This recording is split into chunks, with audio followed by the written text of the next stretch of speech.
Hello, अस्सलाम वालेकुम। वालेकुम अस्सलाम सर। वालेकुम सलाम सर जी। वालेकुम क्या हाल है? सलाम। ठीक ठाक। जी सर अल्हम्दुलिल्लाह, आप कैसे हैं? शुक्र है। क्लास स्टार्ट करें? सर बस यस सर। बंदे आ गए तो स्टार्ट करते हैं। स्टार्ट करते हैं। पहला चैप्टर है। आप लोगों को मैंने कहा भी था, आप लोग देखें। देखा है आप लोगों ने? मैं सर एक दफ़ा रिवाइज किया था, इंट्रोडक्शन में उसमें।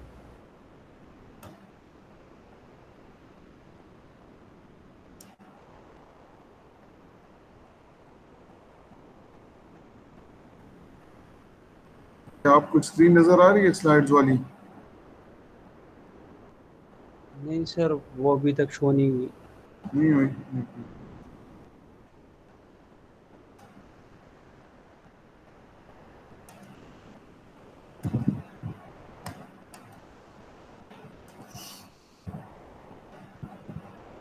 अभी आपको नजर आ रही है screen?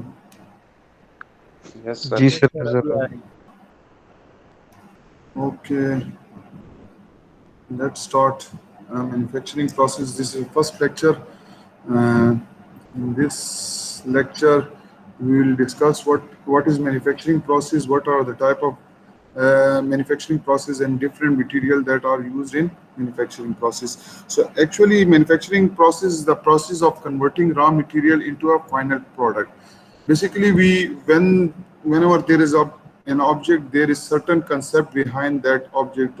You have that concept, and then you can convert your concept into a design. Into your design, you perform different calculation based on your material selection and other many factors, for example loading factors, temperature factors, all other necessary parameters that are included in that uh, design. You put all these parameters into your design, and then you calculate all the different parameters of that product which you are going to design. ठीक है? तो जब वो design आप कर लेते हैं, then you will go to virtual product. Software के थ्रू आप उसको एक वर्चुअल प्रोडक्ट भी बनाते हैं, and that give you idea that how your product look likes and how your product behave under different loading condition. ठीक है ना? Once your design is passed, then you have virtual product, and then you are going to produce that virtual product into a real product. For that we must have raw material, and then we perform different manufacturing on this raw material, and then it is converted into a useful product or part. So it is a process of converting raw material into a final product. Manufacturing process includes a different variety of processes. For example, casting, powder processing, forming, machining, surface processing, joining, all many other processes are also involved in that manufacturing process. We will discuss each process in detail in various lectures. So there is a rule that a sequence of processes based on shape, detail, tolerance, and energy consumption. So you have to process your object using these rules, that is based on shape, detail, tolerance, and energy consumption. By this sequence, you have to perform your manufacturing processing. Now, manufacturing is important technologically, economically, and historically. How they are important, I will go through one by one, but this is a first lecture, so we will go through rapidly through these slides. Okay, so technologically, now learn that how manufacturing is defined technologically. That the previous definition that we discussed is the process of converting raw material into useful product. But technologically, manufacturing is defined as the application of science to provide society and its member with those things that are needed or designed. देखिए आसान है, काफ़ी आसान है कि क्या है technologically manufacturing क्यों इंपॉर्टेंट है, या टेक्नोलॉजिकली मैन्युफैक्चरिंग को हम किस तरह डिफाइन करते हैं कि that is application of science to provide society and its member with those thing that are needed और डिजायर, कि वो चीज़ें सोसाइटी को प्रोवाइड की जाएं जो कि जिसकी ज़रूरत है या वो रिक्वायर्ड है। ठीक है ना? तो ये एप्लीकेशन है एक साइंस की, जो कि आप सोसाइटी को और उसके मेंबर्स को यूजफुल थिंग्स प्रोवाइड करती हैं। Technology provides product that help our society and its member live better. चूंकि आप देख रहे हैं कि दिन ब दिन जो टेक्नोलॉजी तरक्की करती जा रही है, तो हमें जो है अपनी ज़रूरत के मुताबिक लेटेस्ट प्रोडक्ट्स अवेलेबल हैं जो कि हमें हमारी ज़रूरतों को भी सेटिस्फाई करते हैं और हमारे काम को ईज बनाते हैं, आसान करते हैं। So what do this process have in common? They are all manufacturing. जितनी भी टेक्नोलॉजी है, ठीक है ना, चाहे वो सॉफ्ट फॉर्म में हो, लेकिन एट द एंड जब वो यूज में आती है तो उसके लिए आपके पास एक एंड प्रोडक्ट होना जरूरी है, ठीक है ना। So all they have common is that they are all manufactured. So manufacturing काफी इंपॉर्टेंट है, इसलिए भी manufacturing is the essential factor that make technology possible. अगर मैन्युफैक्चरिंग ना होती, ठीक है ना, तो टेक्नोलॉजी पॉसिबल ना होती। Now, manufacturing is also important economically. What does it mean that manufacturing is mean by which a nation creates material wealth? ठीक है ना, एक किसी भी कौम के लिए जो है वो एक वेल्थ का एक सोर्स है, ठीक है, क्योंकि जितनी भी प्रोडक्ट्स बनती हैं आप मैन्युफैक्चर करते हैं, ठीक है ना, तो वो आपकी अपनी मुल्क की ज़रूरियात को भी पूरा करते हैं। And then if you have sufficient आपके क्वांटिटी है आपके पास हैं और वो आपकी ज़रूरत के से ज़्यादा है, then you can export to other countries and you can earn money from that. So that is why it is a source of creating material wealth. अच्छा, in US manufacturing constitute 20% of GNP। जो GNP का जो है वो 20% जो है वो manufacturing से US हासिल करती है। अगर आप स्टेबल को देखें तो US की इकोनॉमी जो है ये चूंकि पुरानी है, पुराने फैक्ट्स हैं, ठीक है ना, बुक है तो बुक में दी हुई है, मे बी अब इससे भी ज़्यादा ये अपडेट हुई हो, बट ये आपको एक जस्ट सिर्फ idea, it is giving you idea that manufacturing consist of 20% of GNP of manufacturing of US constitutes, agriculture contribute 5%, construction and utility for 5%, and services, for example, retail, transportation, bank, communication, education, and government, it gives 70% of the GNP of US. The GNP of a country is normally directly related with its manufacturing cost capacity, which in turn related to standard of living. कि जितना GNP आप किसी country का ज्यादा होगा तो उनके standard of living जो है वो ज्यादा होगा। ये एक किस्म का डायरेक्टली रिलेटेड है मैन्युफैक्चरिंग कैपेसिटी से। तो जितनी मैन्युफैक्चरिंग कैपेसिटी उनकी ज्यादा होगी, the country shows advancement in their technology. Manufacturing is important historically, ठीक है ना। Historically the importance of manufacturing in the development of civilization is usually underestimated. अगर आप पुराने वक्तों से देखें तो जो मैन्युफैक्चरिंग की इम्पोर्टेंस है उसको अंडर-एस्टिमेट किया गया था, ठीक है। जो डेवलपमेंट कंट्री या डेवलप्ड सिविलाइज्ड कंट्रीज थी, ठीक है ना, तो उनमें जब ये मैन्युफैक्चरिंग ग्रोथ कर रही थी तो बहुत सी जो है वो उसकी इम्पोर्टेंस को अंडर-एस्टिमेट किया गया था। Throughout history, human culture that were better at making things were more successful, and those who were creating things, they were successful, while those countries or those cities which were not producing any part, they were just making fun of that or they are underestimating that civilized countries. For example, making better tools means better craft and weapons. जाहिर है आपको पता है कि जितना आपका tool जो है वो बेटर होगा तो आपकी अच्छे ज़्यादा जो है वो जो आपके प्रोडक्ट्स हैं या वेपन्स हैं जो भी हैं वो अच्छे बनेंगे। Better craft allowed the people to live better, better weapon allow them to conquer other culture in time of conflict, ठीक है ना।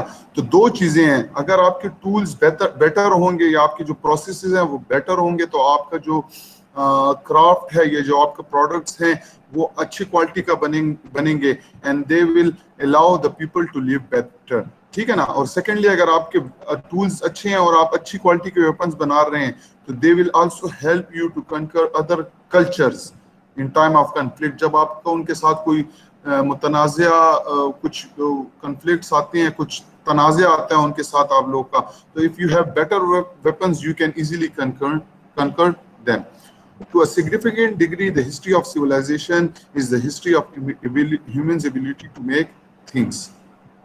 Now, coming toward manufacturing, the word manufacturing is composed of two Latin words. The first one is manus, that is mean by hand, and factus means make. For example, from this word we can get that manufacturing are those processes that are used that are made by hand, or the combination mean made by hand. So those things that are made by hand are known as manufacture.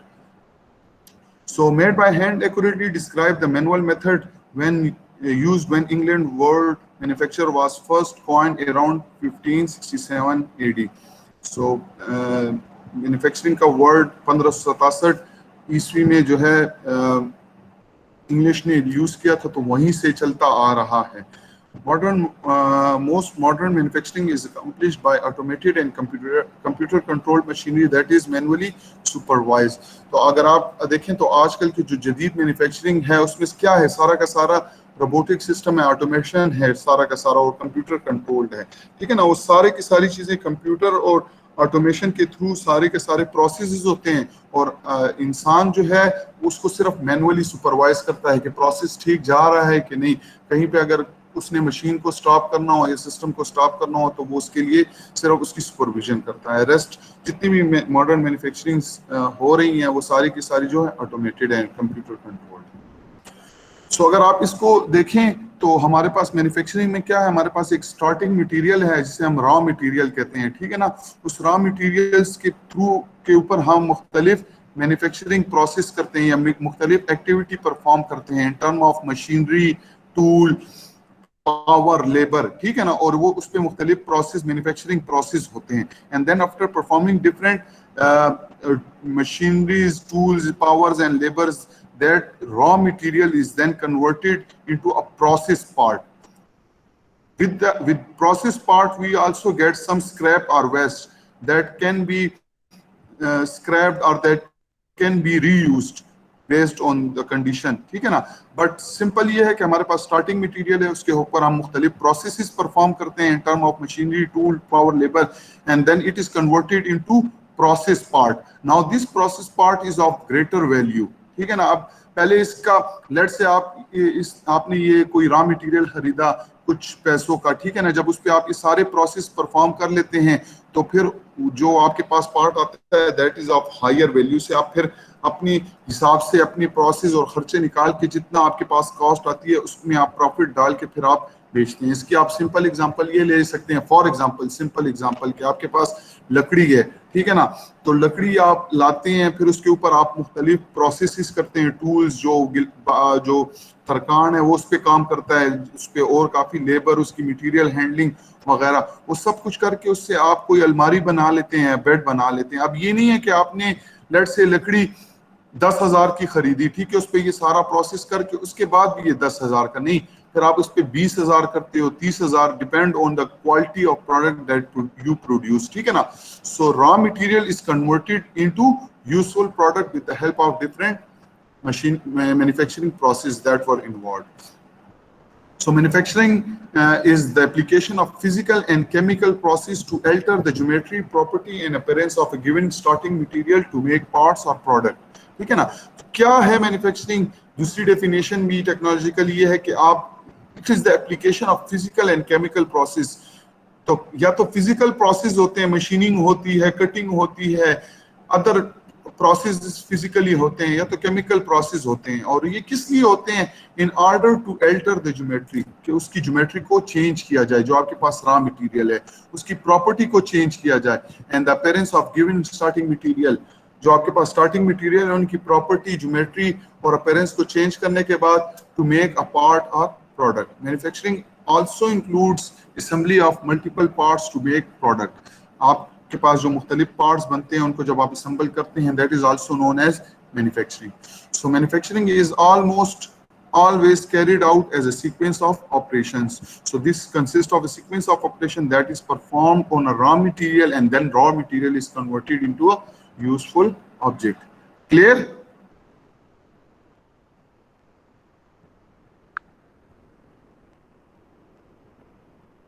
Okay, Yes, sir. Economically manufacturing is define as, अब economical उसमें अगर आप देखें technology की बात हुई है तो application of physical and chemical process हैं to change the geometry. Now economical की बात आई तो इसमें हम डेफिनेशन करते हैं कि किसी भी प्रोडक्ट को या रॉ मटेरियल को आप कन्वर्ट करते हैं इनटू प्रोडक्ट और उस प्रोडक्ट की वैल्यू बढ़ जाती है, that is known as manufacturing according define as economically, ठीक है ना। So manufacturing is transformation of material into item of greater value by mean of one or more processing and or assembly operations. So manufacturing add values to material by changing its shapes or property or by combining it with other material that have been similarly altered. तो या तो आप किसी भी product की starting material की shape change करके उसको एक ग्रेटर वैल्यू प्रोडक्ट में कन्वर्ट करते हो, या तो मुख्तलिफ जो प्रोडक्ट्स बने हुए हैं उसी प्रोसेस से गुजर के उन सबको आप असम्बल करके then you create an assembled product, so that is also of a great or of higher value, ठीक है ना। So that is known as manufacturing in term of economics, ठीक है ना। सो आप देखें तो आपके पास स्टार्टिंग रॉ मटेरियल है, उसकी कुछ डॉलर में अमाउंट है, ठीक है ना। फिर आपने उसको उसी तरह प्रोसेस किया, डिफरेंट मैन्युफैक्चरिंग प्रोसेस पे किए, उस पर आप वैल्यू ऐड किया। वैल्यू ऐड करने का मतलब ये है कि आपने मशीन को यूज किया, मशीन यूज हुआ, आपका लेबर यूज हुआ, बिजली यूज हुई, उसके ये सब कुछ होने के बाद मतलब उस पर भी कुछ खर्चा, इस इनिशियल मटेरियल पे भी कुछ खर्चा in the form of manufacturing process हुआ। Now after that we get process part, तो अगर आप देखें तो इसकी वैल्यू जो है वो बढ़ गई है, ठीक है ना। तो that is known as manufacturing in term of economics. Historical क्या है? हिस्टोरिकली आप अगर आप बुक में भी ये हिस्टोरिकल नोट मैन्युफैक्चरिंग के पढ़ सकते हैं कि एडम स्मिथ है, इसके ज़माने में जो है वो डिवीजन ऑफ लेबर्स हुई, फिर इंडस्ट्रियल रिवॉल्यूशन हुई, ठीक है ना। अगर कोई इंटरेस्टेड है तो वो हिस्ट्री का एक दफ़ा गो थ्रू कर सकता है। फिर जेम्स वाटसन ने स्टीम इंजन बनाया, देन उसके बाद से जो है वो मैकेनाइजेशन शुरू हुआ, ठीक है ना। फिर जॉन विल्सन ने मशीन टूल्स के बारे में जो है वो काफ़ी सारी चीज़ें दरियाफ्त की, उसकी टर्मिनोलॉजीज वगैरह वगैरह। देन इली विटनी जो है that contribute toward interchangeable part using special machine fixture and gauges। तो interchangeable part का भी आप लोगों को पता है कि interchangeable parts कौन से हैं। with the help of machine fixture और gauges उन्होंने interchangeable parts को introduce किया। फिर हेनरी फोर्ड जो है वो assembly line, उन्होंने एक असेंबली लाइन इंट्रोड्यूस की कि ये एक असेंबली लाइन होगी, यहाँ पे मुख्तलिफ सारे पार्ट्स आके जो है वो असम्बल्स होंगे। And now computer age automation, और आजकल जो है वो सारी की सारी चीज़ें जो है वो मैनुअल की बजाय कंप्यूटर की तरफ चली गई हैं। So if you are interested in detail kindly go to historical note given in the first chapter of manufacturing process book. Manufacturing industry, there are three manufacturing industries we have, that is known as primary industry, secondary industry and tertiary industry. Industry consists of enterprises and organizations that produce, supply and goods and services. Industries वो organizations हैं जो कि आपको goods बनाती भी हैं, supply भी करती हैं और आपको उनकी फिर सर्विसेज भी प्रोवाइड करती हैं। So we have three types, primary industry, secondary industry and tertiary industry. Primary industry में क्या होता है? प्राइमरी इंडस्ट्रीज वो इंडस्ट्रीज हैं दैट कल्टिवेट्स और दे एक्सप्लॉइट नेचुरल रिसोर्सेज, जैसे एग्रीकल्चर हो गया, माइनिंग हो गया, फिशिंग हो गया, ठीक है ना। तो इनसे जो प्रोडक्ट्स आपके पास आते हैं that are known as primary industry. Now after getting these things, if you are going to process these parts, the product that are obtained from primary industry, so that will go towards secondary industry. Now say what is secondary industry? That is mainly our focus. We take the outputs of primary industry and convert them into consumer and capital goods. For example, आपने mines, आपने जो है वो पहाड़ तोड़े, उससे पत्थर निकाले, मार्बल, ठीक है ना। तो वो मार्बल रॉ फॉर्म में होता है, फिर उसे आप लेकर आते हैं इंडस्ट्री में और उससे आप अपनी रिक्वायर्ड साइज के मुताबिक जो है वो जो उसके क्या है मार्बल्स काटते हैं, कुछ रेगुलर शेप्स के, कुछ इरेगुलर शेप्स के। इसके अलावा आप लेट से माइंस से काफ़ी सारी चीज़ें निकालते हो और उसको आप प्रोसेस करते हो इंडस्ट्री में। जैसे फॉर एग्जांपल अगर आयरन इंडस्ट्री है तो आप देखते हो कि इस माइंस में जो है वो आयरन के और ज्यादा है, अगर ज्यादा है तो वो फिर वो सारे के सारे जो हैं जितने भी पत्थर वो लाते हैं उनको प्रोसेस करते हैं और डिफरेंट फिजिकल और केमिकल प्रोसेस से गुजार के उससे आयरन एक्सट्रैक्ट किया जाता है. And there are many lot other industries, but mainly secondary industries are those which take output from the primary industry and convert them into product for consumer and capital goods. ठीक है ना, जैसे for example aerospace हो गया, automotive electronics. तो electronics भी देखें तो सैंड्स से सिलिका से चीजें निकाली जाती हैं, सिलिका डाइऑक्साइड, डायोड्स वगैरह ये सारी चीजें बनती हैं. इसी तरह एरोस्पेस में से इनको सबको रिलेट किया ऑटोमोटिव. तो जाहिर है इन प्राइमरी इंडस्ट्री से जब आप रॉ मटेरियल हासिल करते हो और फिर उसको प्रोसेस करने के बाद आपके पास जो मटेरियल आता है उसको आप फर्दर प्रोसेस करके आप मुख्तलिफ चीजें बनाते हो. Tertiary industries. Tertiary industries are those industries that give us services. These are the service sectors of economy. For example, banking हो गया, education हो गया, government हो गया.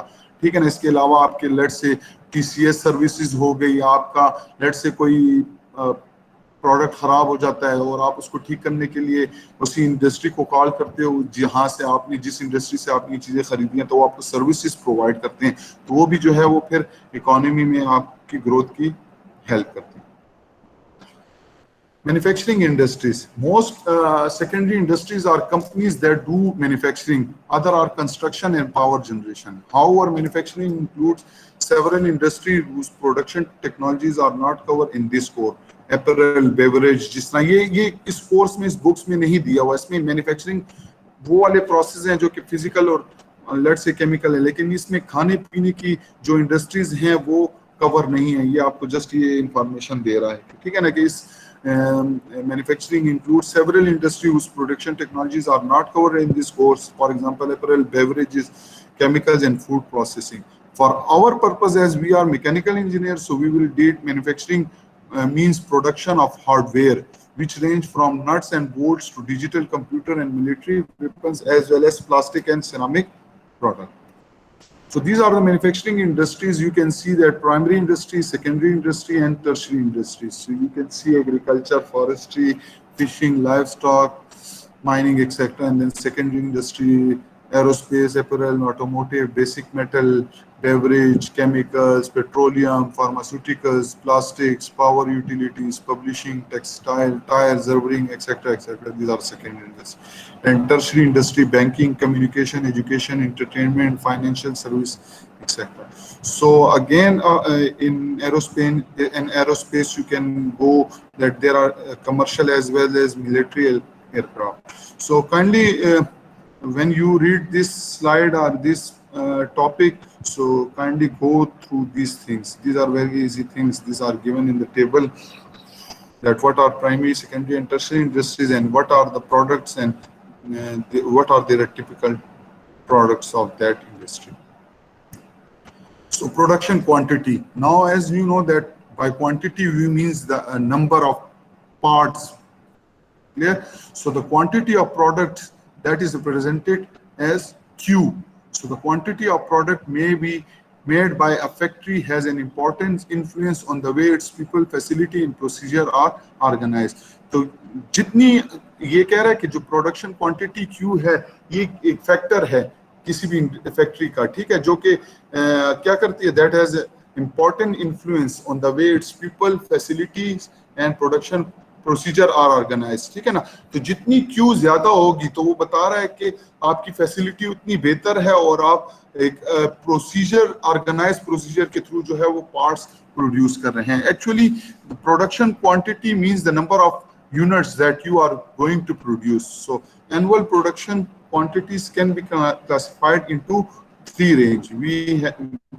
हमने आप लोगों ने, बहुत से लोगों ने मैन्युफैक्चरिंग प्रोसेस भी पढ़ा होगा, लैब भी पढ़ा होगा, तो आपको बताया गया था कि हमारे पास जो है वो जॉब शॉप प्रोडक्शन भी है, बैच प्रोडक्शन भी है और मास प्रोडक्शन भी है. ठीक है ना. सो ये वही प्रोडक्शन रेंज को डिफाइन कर रहा है जिसे हमने कहा था कि जॉब शॉप प्रोडक्शन वो प्रोडक्शन है जिसमें आपकी प्रोडक्शन लो होती है और from 1 to 100 unit. Medium production और बैच प्रोडक्शन की यूनिट जो है वो 100 to 10,000 यूनिट्स हैं और हाई प्रोडक्शन जो है वो 10,000 to million ऑफ यूनिट्स हैं. फिर हमने ये भी पढ़ा था, अगर आपको याद हो, मैं यहाँ पे रिवाइज कर देता हूँ कि लो प्रोडक्शन या जॉब शॉप प्रोडक्शन में आपके पास जो है वो जॉब्स की वैरायटी काफी ज्यादा होती है. So for that purpose you have, for every part you have to set up your machine according to parameters of that part. इसीलिए जो है वो आप बार बार मशीन को, चूंकि हर एक पार्ट दूसरे से मुख्तलिफ होता है, और इसीलिए आप जो है वो पार्ट्स मशीन की सेटअप करते हैं और हर एक पार्ट के लिए आप एक अलग सेटअप रेडी करते हैं. इसलिए इसकी जो है प्रोडक्शन कैपेसिटी लो होती है. जबकि हाई प्रोडक्शन या मास प्रोडक्शन में ये होता है कि आप एक ही किस्म का पार्ट बना रहे हैं, आपने एक दफ़ा मशीन को सेट कर दिया है and then you do not disturb that machine. आप उसी पे वो पार्ट बनाते जा रहे हैं. जैसे फॉर एग्जांपल आपके पास एक सीएनसी मशीन हो गई, ठीक है ना, तो सीएनसी मशीन पे आपने एक कोड डिफाइन कर दिया और उसी सीएनसी मशीन का काम सिर्फ और सिर्फ वो पार्ट बनाना है.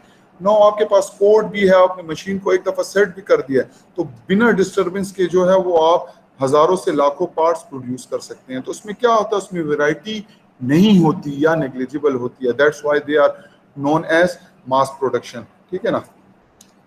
नाउ प्रोडक्ट वैरायटी क्या है कि different type of product produce in a plants. For example एक मशीन है, ठीक है ना, उस पर आप एक पार्ट नहीं बना रहे, उस पर आप 10-12 किस्म के पार्ट्स बना रहे हैं. So that is known as product variety. Product quantity को क्यू से रिप्रेजेंट किया था, प्रोडक्ट वैरायटी को पी से रिप्रेजेंट कर रहे हैं. So product variety refers to different product types produced in plant. Product variety is distinct from production quantity. ये production quantity से बिल्कुल मुख्तलिफ हैं.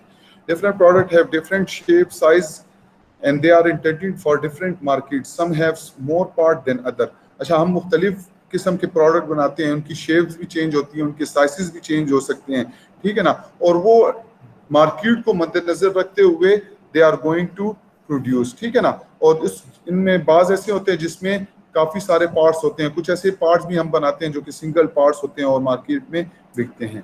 The number of different product types made each year in a factory can be counted. That can be counted.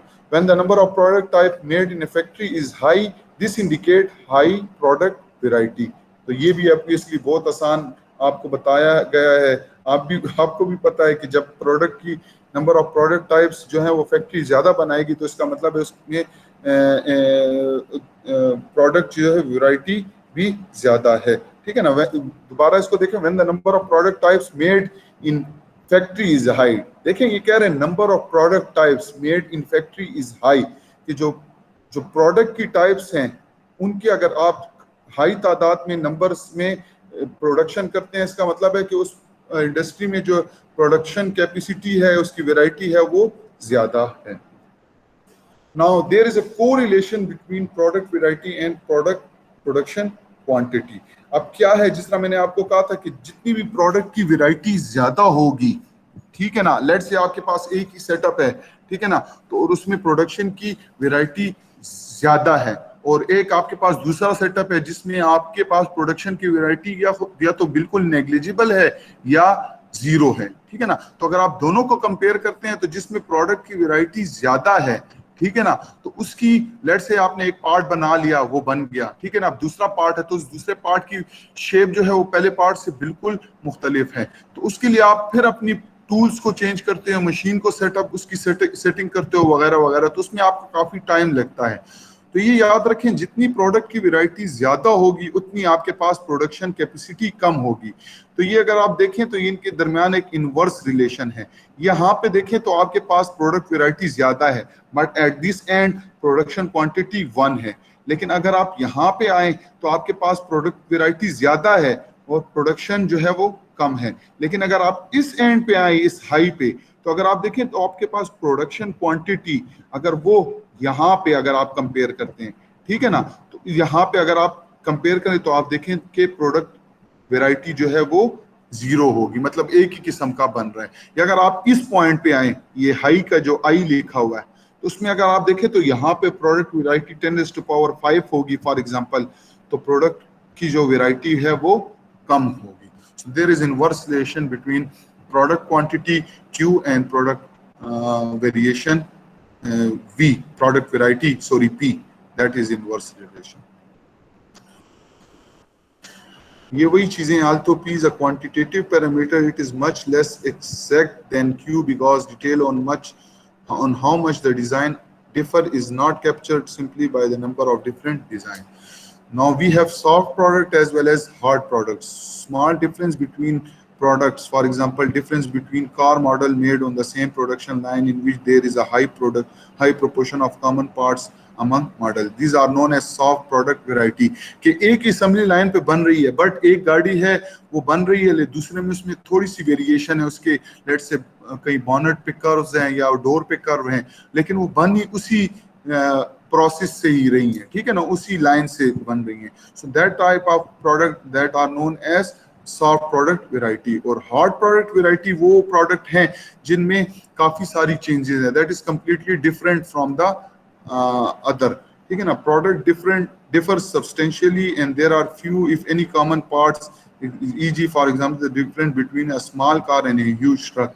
अगर आप small car और huge truck का comparison लें तो उनमें ऑलमोस्ट सारे पार्ट जो हैं वो मुख्तलिफ होंगे, ठीक है, सिवाय कुछ एक अगर कहीं कॉमन बाई चांस निकल आया, otherwise they are completely different. So this type of variety is known as hard product variety. Clear है यहां तक? किसी का कोई question? Any question? No, sir.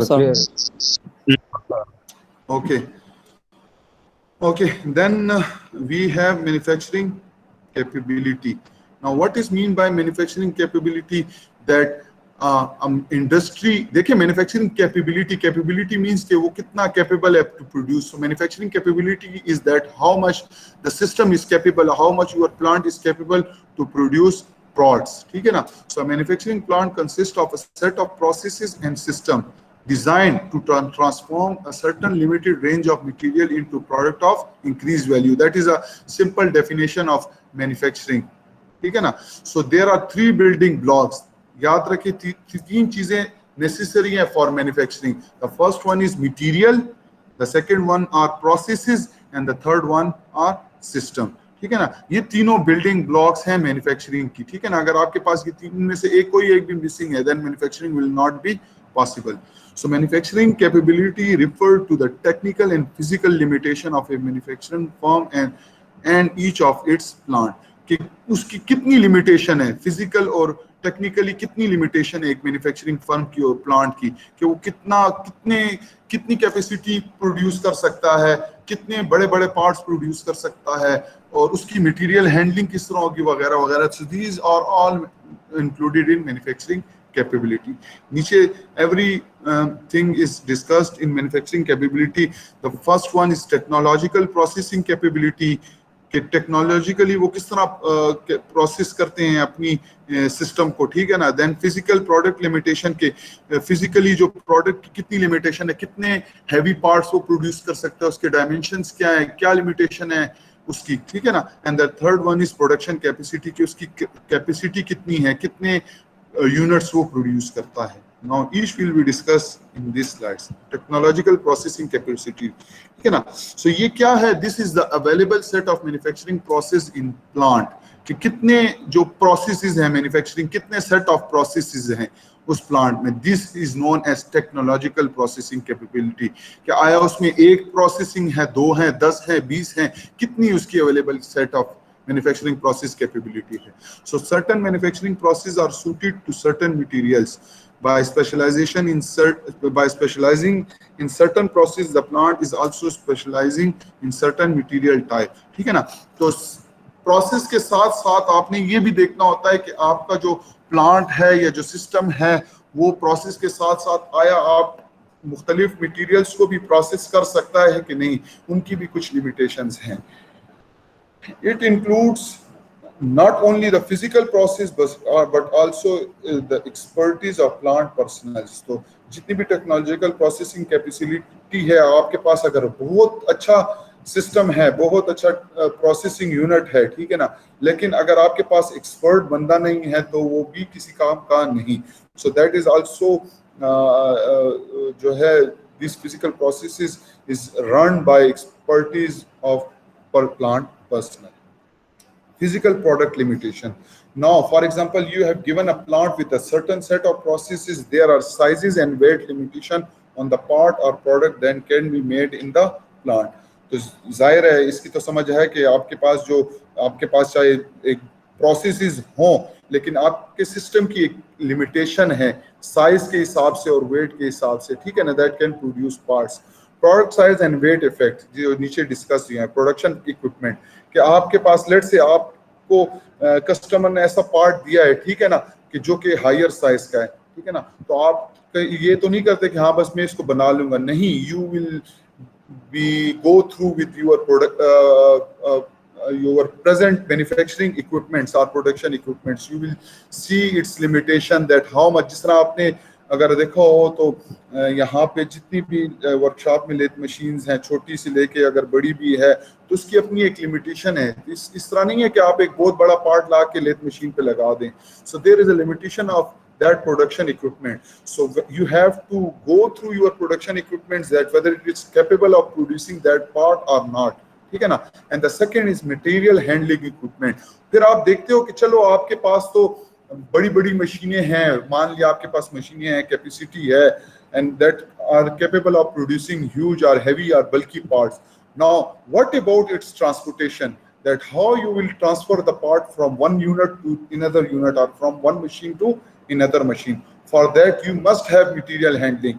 अगर छोटे पार्ट्स हैं तो वो तो जाहिर है आपके पास जो मजदूर होगा, आपके पास कार्ट्स होंगी, उसमें डालेगा और एक यूनिट से दूसरे यूनिट पहुंचाएगा. लेकिन आपके पास बड़े बड़े पार्ट्स हैं, आपके पास गियर्स हैं, रोलर्स हैं, बड़े बड़े बेयरिंग्स हैं, जो कि आदमी उठा भी नहीं सकता. अगर उठा भी ले तो वो थोड़ी देर के लिए मूवमेंट. तो you must have material handling equipments.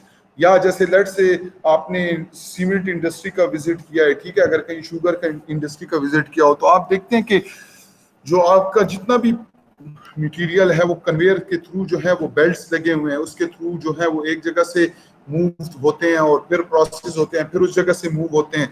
तो कोई अगर आप इसकी जगह आदमी भर्ती कर लें और आपके पास जो घोड़े हो या गद्दे हो और उस पर फिर वो मटेरियल लोड करके एक जगह से दूसरी जगह मूवमेंट करें, तो वो उसमें एक तो प्रोसेस इफेक्ट होता है, आपकी डिले आती है, काफी लोग जो है वो सुस्ती से भी काम करते हैं, ठीक है ना.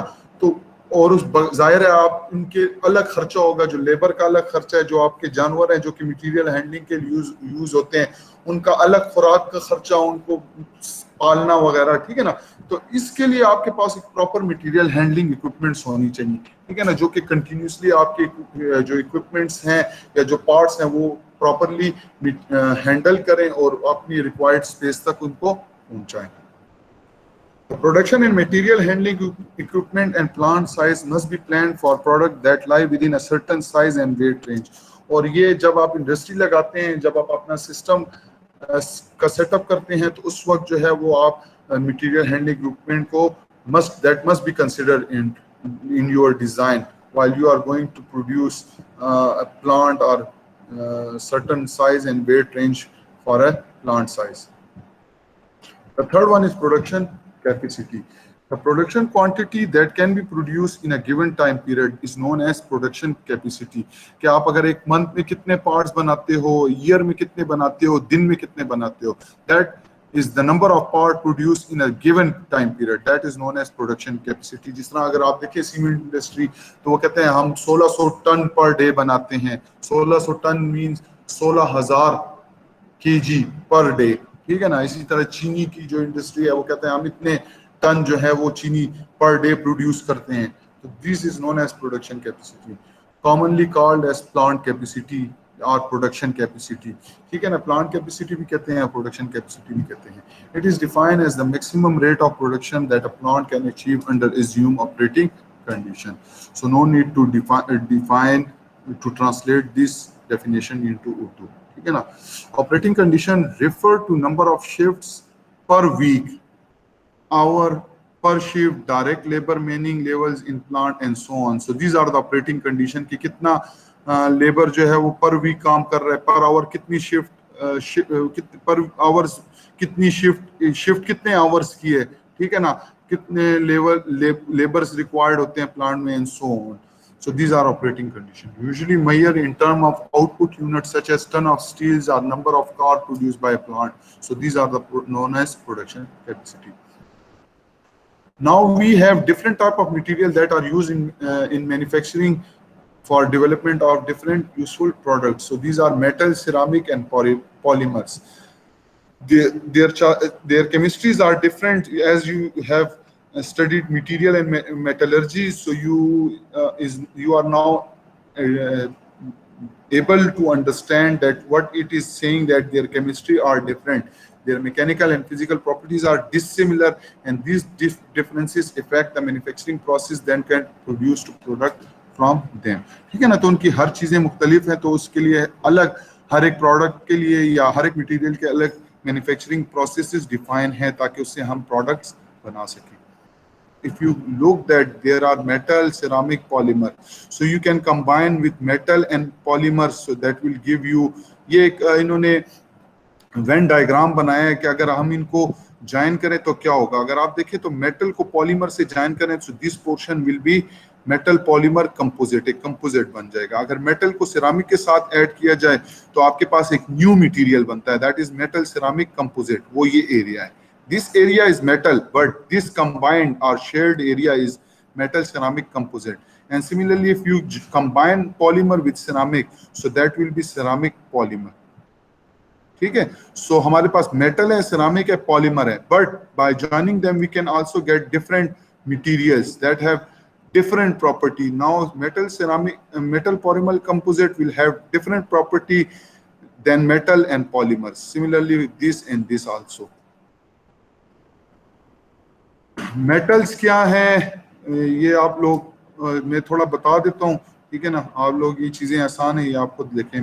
Metal use in manufacturing are usually alloy which are composed of 2 or more elements, at least one of which is metallic. 2 basic है, फेरस है, नॉन फेरस है. फेरस का क्या मतलब है, नॉन फेरस का क्या मतलब है. फेरस वो है जिसमें आयरन जो है वो हो, ठीक है ना, और नॉन फेरस वो है जिसमें जो है वो आयरन ना हो. फॉर एग्जांपल गोल्ड, कॉपर, निकल, magnesium, silver, titanium, etcetera etcetera. Now ceramic क्या है, अ कंपाउंड कंटेनिंग मेटालिक और semi metallic and non metallic. जैसे हो गया सिलिका हो गया, ठीक है ना, एल्यूमिना हो गया, ठीक है ना. So these are ceramic. ठीक है ना, और इनकी अपनी एक प्रॉपर्टी है. ठीक है ना, टिपिकली नॉन एलिमेंट्स और ऑक्सीजन, नाइट्रोजन एंड कार्बन, और जो है मेटालिक एलिमेंट भी उनके साथ होते हैं. ठीक है ना.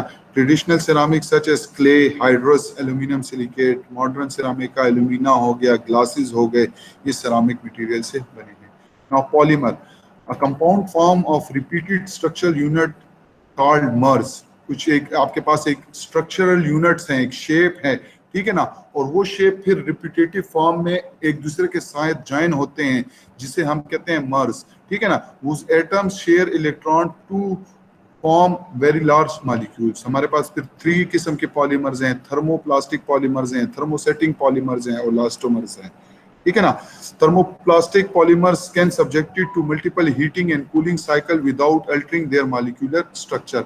अगर आप इसको हीट और कूल करें, ठीक है ना, तो ये आप जो है उसकी उनको अल्टर कर सकते हैं, लेकिन उसका जो मॉलिक्यूलर स्ट्रक्चर जो है वो अल्टर नहीं होगा. आप उसको शेप कर सकते हैं but their molecular structure will not alter. Thermosetting polymers क्या है, molecules chemically transform into a rigid structure upon cooling from a heated plastic condition. तो हीटेड प्लास्टिक कंडीशन से जब आप उसको कूल करते हैं तो वो मॉलिक्यूल केमिकली ट्रांसफॉर्म हो जाते हैं उस शेप की, वो शेप इख्तियार कर लेते हैं. Elastomers, they are polymer and they exhibit significant elastic behavior. Further आगे जब पॉलीमर के चैप्टर हैं तो उसमें हम ये चीजें भी आगे डिटेल्स हैं. Composite, a material consisting of 2 or more phases that are processed separately and then bonded together to achieve properties superior to its constituent. ठीक है ना. तो क्या है, आपके पास एक a phase, a homogeneous mass of material such as grain of identical unit cell structure in a solid metal. तो एक solid metal होता है और आपके पास जो है वो grain of identical unit structure होता है. ठीक है ना. usually structure consists of particles और fibers. आपके पास एक तो आपके पास इस composites में भी आपके पास जो है वो फिर 2 चीजें होती हैं. एक मिनट सबर, अगर किसी को नाम याद है मेरे जहन से नाम, एक तो ये जो फाइबर्स होते हैं और दूसरा जो है वो केमिकल्स होते हैं जिन्हें क्या कहा जाता है, किसी के जहन में है?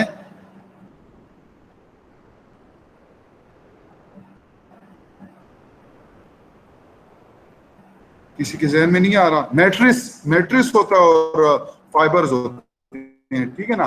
तो वो आप उसमें ऐड करते हैं, फिर मैट्रिक्स की ओरिएंटेशन, फाइबर की ओरिएंटेशन के बेस पे भी फिर कंपोजिट्स की अपनी किस्में हैं जो कि आपने मटेरियल्स में पढ़ी होंगी, ठीक है ना। सो उनकी properties depend on component physical shapes of component in the way they are combined to form final material। तो properties पे totally depend करती है, ठीक है ना। तो ये एक जनरल ओवरव्यू है कि कौन कौन से मटेरियल मैन्युफैक्चरिंग में यूज होते हैं। Then a manufacturing process is basically composed of two processes. The first one is processes operation and the second one is assembly operation। फिर processing को अगर आप देखें तो processing में हमारे पास shaping operation है, property enhancement processes हैं और surface enhancing processes हैं। फिर shaping में अगर आप किसी part को shape देना चाहें, you can shape it through casting, you can use particulate, you can have deformations for ductile material removal। For property enhancement, you know that we heat treat the objects and there are different type of heat treatment processes। Surface enhancement, we have surface treatment, coating, etc। And for assembly operation, we have permanent joining or mechanical fastening। These are the certain casting processes में फिर उसकी अपनी किस्में हैं, deformation में अपनी किस्में हैं, machining में अपनी सारी किस्में हैं, powdering में। तो ये सारी की सारे आगे जाके हम डिटेल से पढ़ेंगे। So two processes हैं, processing operation and assembling operation। Now what are processing operation? Processing operation are those operation which transform a work material from one state of completion to a more advanced state that is closer to final operation। Operation that change the geometry of or property or appearance of starting material। And assembly operation are those operations with the help of which we join two or more components in order to create a new entity known as assembly। अगर आप ये याद एक दफा कर लें तो आपको बहुत आसानी होगी मैन्युफैक्चरिंग के क्लासिफिकेशन को समझने में कि मैन्युफैक्चरिंग में प्रोसेसिंग ऑपरेशन है, असेंबली है। इस प्रोसेसिंग में हमारे पास शेपिंग ऑपरेशन है, प्रॉपर्टी इनहेंसमेंट प्रोसेसिंग है, सरफेस प्रोसेसिंग है। फिर शेपिंग में सॉलिडिफिकेशन प्रोसेस है, that is known as casting. Particulate processing है, डिफॉर्मेशन प्रोसेस है, मेटल रिमूवल है। फिर मेटल रिमूवल में भी अब मुख्तलिफ किस्में हैं, ठीक है ना। फिर प्रोसेस प्रॉपर्टी इनहेंसमेंट में हीट ट्रीटमेंट है, हीट ट्रीटमेंट में फिर normalising, annealing, tempering, quenching etcetera. And surface, फिर सरफेस ऑफ प्रोसेसिंग ऑपरेशन है, that is cleaning and surface treatment, coating and deposition. फिर इसी तरह असेंबली में अगर आप देखें तो परमानेंट जॉइनिंग है और मैकेनिकल फास्टनिंग है, that is known as temporary fastening. तो परमानेंट फास्टनिंग में welding, brazing, soldering, adhesive bondings हो गए, और टेम्पररी या मैकेनिकल फास्टनिंग में थ्रेडेड फास्टनर्स हैं, परमानेंट फास्टनर्स मेथड्स हैं। Now the thing is that you will अच्छा शेपिंग प्रोसेसेस में कौन से हैं? देखिए सॉलिडिफिकेशन है तो वो हम आगे पढ़ेंगे। कास्टिंग होती है जिसमें हमारे पास जो है वो रॉ मटेरियल को हम मेल्ट करते हैं, ठीक है, इनटू लिक्विड और सेमी लिक्विड फॉर्म, और उसको एक मोल्ड में डालते हैं। What is mould? Mould is the cavity that define the part geometry, ठीक है ना। तो जब उस लिक्विड मेटल को मोल्ड में डालते हैं, it after cooling it will solidify and will get the shape of that mold, that is known as solidification process। Particulate process क्या है? Starting material is powder and powder are formed into desired geometry and then sintered to harden।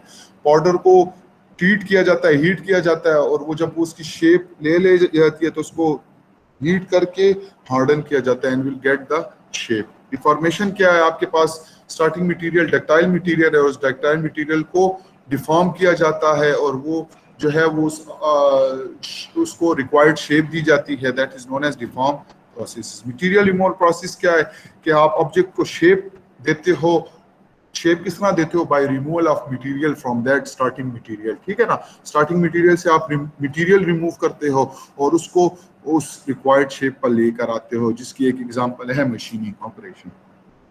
ये solidification process हो गया, आगे इसको discuss करेंगे, ठीक है। क्या है? कास्टिंग हो गया। ये देखें, अगर आप देखें तो ये वो मोल्ड कैविटी है, इसमें वो मोल्टन मेटल डालते हैं और कूल होने के बाद जो है वो वही शेप इख्तियार कर लेता है। नेक्स्ट चैप्टर है भी इसका, तो इसको इसमें डिटेल से डिस्कस करेंगे कि क्या है मोल्टन मेटल को, पार्टिंग लाइन वगैरह वगैरह।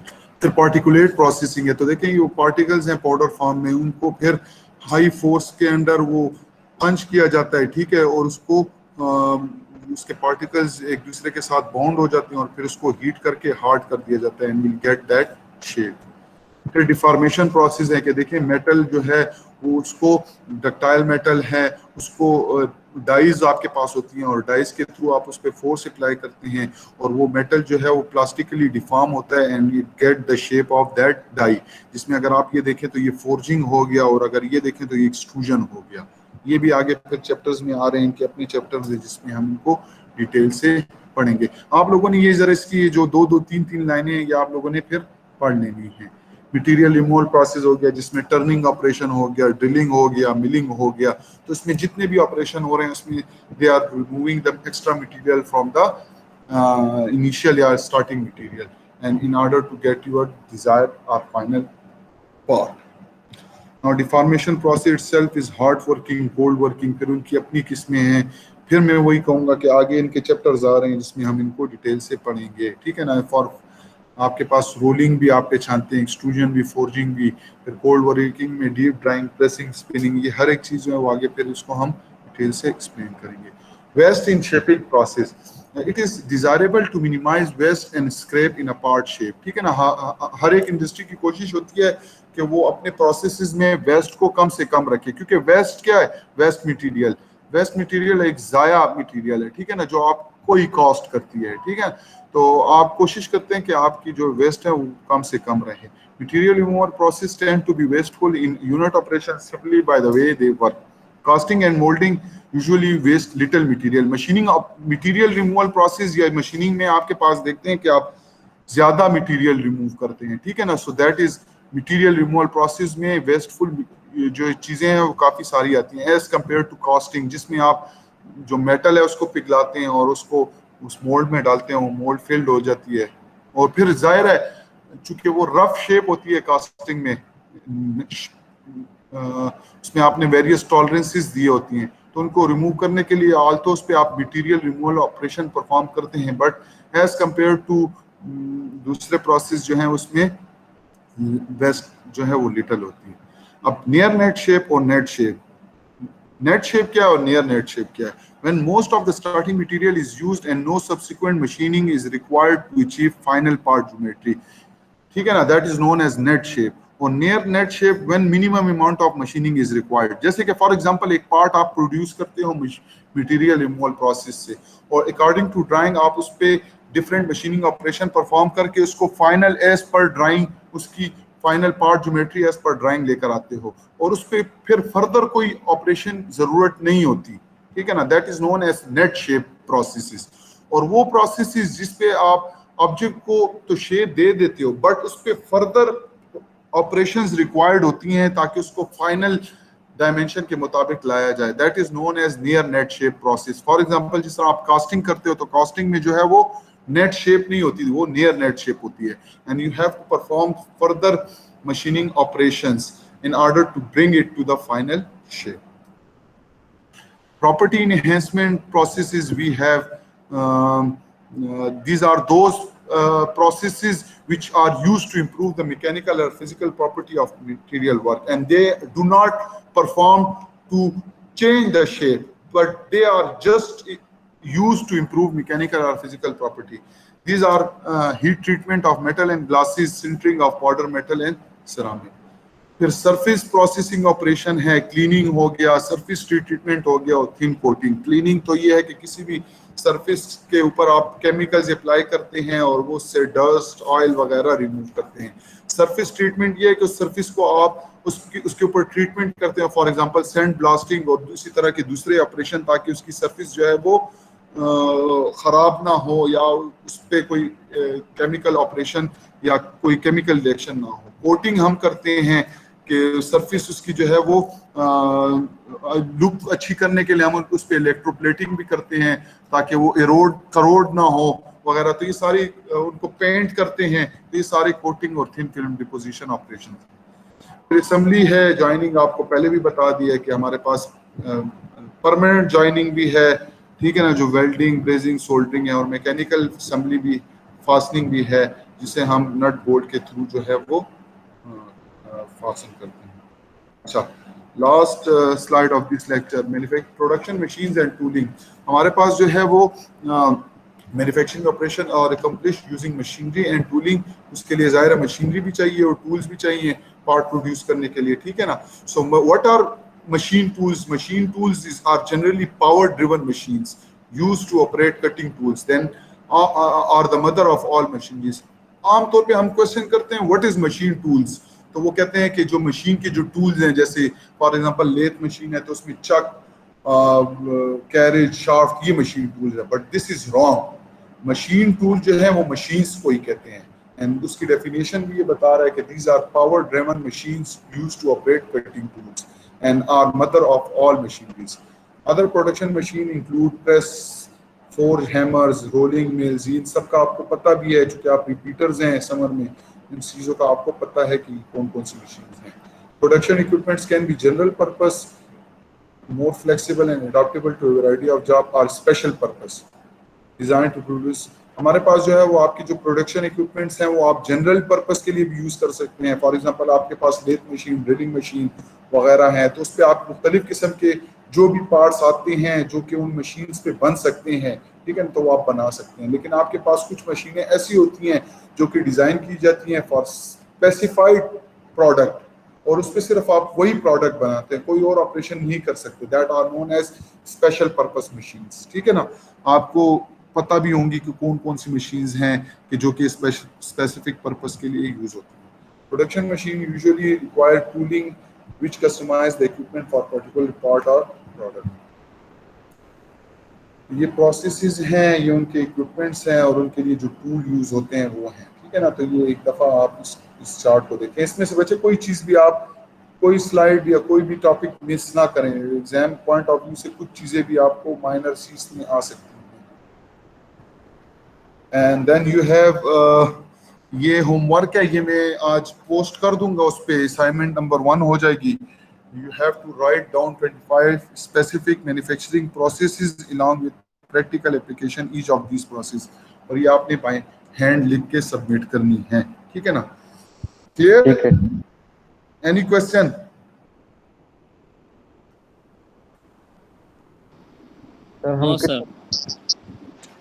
जी सर हम कितने चैप्टर पढ़ेंगे?